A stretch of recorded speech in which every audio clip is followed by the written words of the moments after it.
who is that being? Who is that human being who has returned to or attained and realized the natural condition? That human being is known as the sage. And our subject today, our subject of investigation and meditation, is the being of the sage, the life of the sage. Who is the sage? How does a sage live? Now, the word sage comes from the word sapiens, which you find in the word Homo sapien. Homo sapien is a wise person. Humanity is known as the wise man. Sapiens is wise, but it comes from a root which means to taste. In Sufism, this is an important concept. Zauq, tasting life. Not only thinking about it, not only forming theories about it, but experiencing life directly, direct experience through presence, savoring life. This is zauq. And this is really the condition of the sage. The knowledge of the sage is the knowledge of tasting everything, every condition. In Arabic, the sage is known as wali. And in fact, this is one of the names of God, al-wali. So the sage has the distinction of carrying this particular divine name. Now, often that name is translated as the friend. And the sages are known as the awliya Allah, the friends of God. Now, to be a wali, to be a friend of God, has two aspects. And those aspects are designated in the verbal nouns walaya and wilaya. Walaya is that aspect of sainthood, of being a friend of God, which relates to nearness, closeness, intimacy with God, a purely inner condition. You might say it's that face of the sage that is turned toward the infinite and that meets the infinite internally in a profound intimacy and closeness, which can hardly be spoken of. Something very internal, something precious beyond words. And then there's another aspect of the life of the sage, which is more external, and this is what is designated by wilaya, and that is guardianship. Guardianship toward the creation, a certain responsibility toward the created world, a caretaking role. The inner role is one of intimacy and closeness, but the outer aspect is one of guardianship.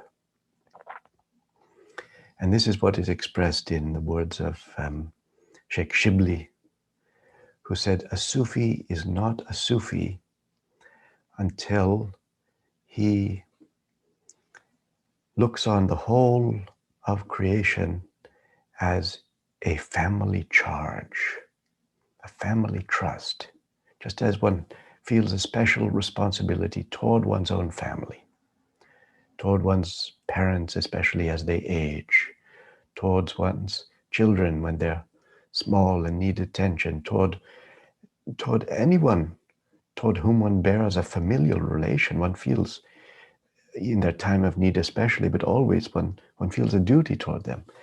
But Shibli says, to be a Sufi is to feel that same sense of kinship, of relatedness, and of a guardianship toward all of creation, toward everything, every being.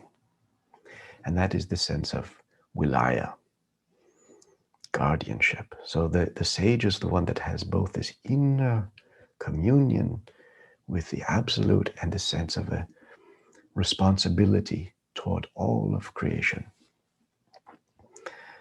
Murshid speaks of different kinds of sages. There's those sages that are known as majzub and others that are known as salik. A majzub is an intoxicated sage, a dervish who is a qalandar or a malang, an ecstatic who is, to enter the presence of such a being is to feel a swoon come over you. It's as if all the stars are swirling and you feel your blood surging and this powerful emotion of ishq mounts up. That is the presence of the majzub. And then there is another kind of sage, which is called salik, who is much more, who is sober, very sober. And in the presence of the salik, you have the feeling of clarity, groundedness, and a kind of transparency in which everything becomes clear and lucid and calm. A kind of rightness, a rightness comes over everything. And it gives you great confidence. And in the presence of either of these beings, there is a feeling that you see now that this being, as it were, justifies a world that often seems broken and arbitrary and full of wrongs. But in the presence of someone who's truly living, one accesses a feeling of rightness, of that yes, there is in this world that which redeems it all. There is that which gives the confidence to go onward, to have hope, to have faith. That's what a sage can communicate, this sense of faith.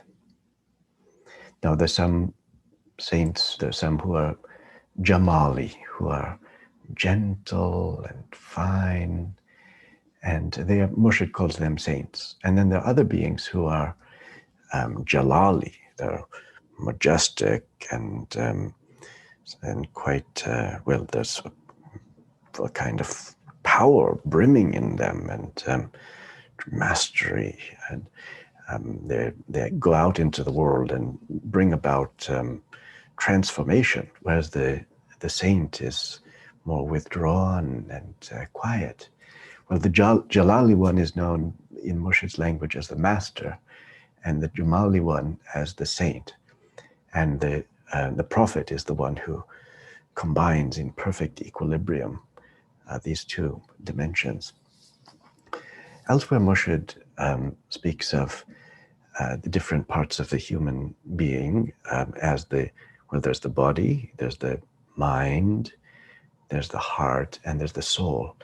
And Murshid reminds us that the sage is the one who combines all of these elements. So the philosopher lives the life of the mind, studying the universe, exploring theorems and attaining to higher degrees of knowledge. That's the work of the philosopher. The person of wisdom experiences life, and through that experience learns by what is shown at every step on life's path. All of the experiences, good experiences, bad experiences, loss, gain, all the while, the person of wisdom, his or her heart is maturing, ripening, growing through the experience. That is the person of wisdom. And then you have a third kind of person, and that is the person of the soul. And then the knowledge of the soul, it isn't really gained by experience, and it isn't gained by a transmission of knowledge. It simply is. It's the intrinsic knowledge of the soul. And for a mystic, it's already there from the very beginning. One might be born as a mystic and already have access to this kind of knowing, and you can't explain it. You can't really well communicate it to anyone else.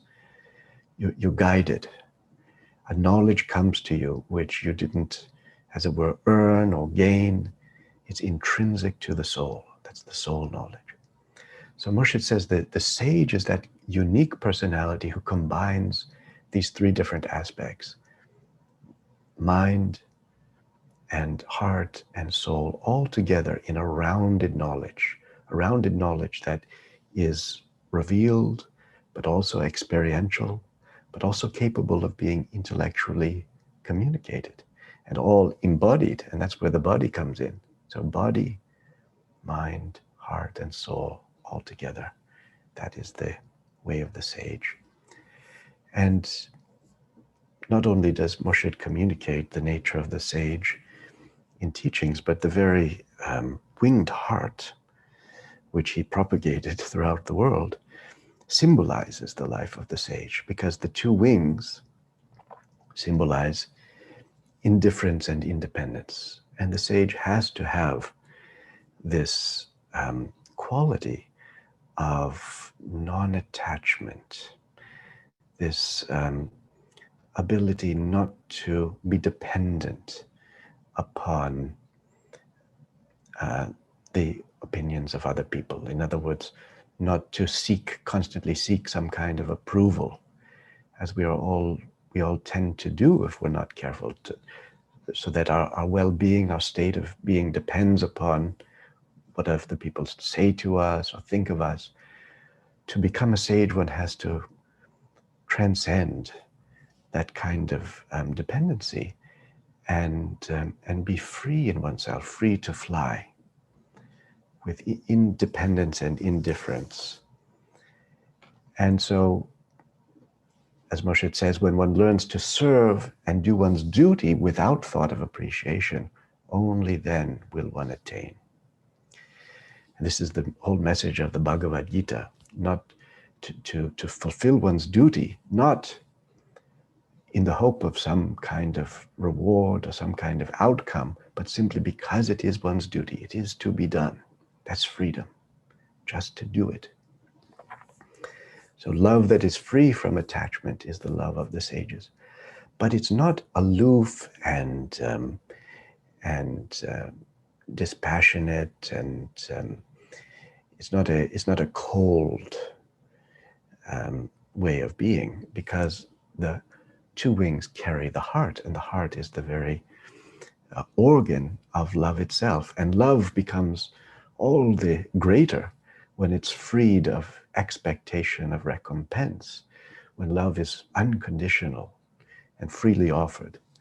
So Murshid says, whose brows are smiling and whose eyes have great luster, and who has an open visage, gentle and thoughtful in all things he says and does. He is a friend of all. He is a sage. He knows all things, yet is so simple. He suffers with all and gives them courage. He shares his good with the others. That's a description of the heart. The brow is smiling, even if the lips aren't smiling. The smiling forehead, the brow is open, the eyes are open, glistening. Gentle and thoughtful in speech. Not harsh, not brash. Considerate in speech and in action. A friend to all. A friend not only to friends, but a friend to everyone.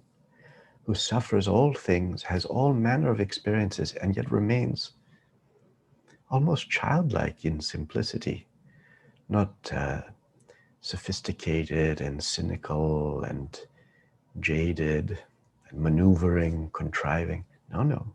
The way of the heart is very simple, pure, light. There's a kind of lightness of being. Suffers with all. The sage isn't immune to suffering. The sage bears as many blows as anyone, or maybe more, but somehow is able to give courage to others, not to give up hope, to stay buoyant, float above it all, and keep giving courage to everyone and sharing whatever good she has with everyone. As Khwaja Moinuddin Chishti, whose Urs we just celebrated a few days ago, as he said, the sage has affection like the sun, the sunlight that falls on everyone equally without discrimination and doesn't cease to shine, just shines. Affection like the sun, and generosity like a river that keeps flowing, and humility like the earth that is down below the feet of everyone and holds everyone up. Within the heart, there is the crescent moon, and the moon shows responsiveness. It's smiling and it's receiving. And because it is so responsive, because it opens itself to receive, it receives more and more of the divine light. Murshid says, such souls are conscious of their relation to God as that between a child and his parents. They're especially cared for. They're always guided because they ask for guidance. Being like a child whose parent is God, just having that trust. A parent takes the child and says, now we're going somewhere. The child just goes along. Don't even think where it is we're going to go, how long will we be gone. The child goes along. And so to be like that with respect to the divine guidance, just to trust in God's care. And because one trusts in it, one receives more and more of that care. One is cared for. The blessing in life is in the consciousness of the blessing. That's receptivity. The blessing is always there, but one receives it more and more when one is conscious of it. One feels it, one drinks it in. That's the way of the sage.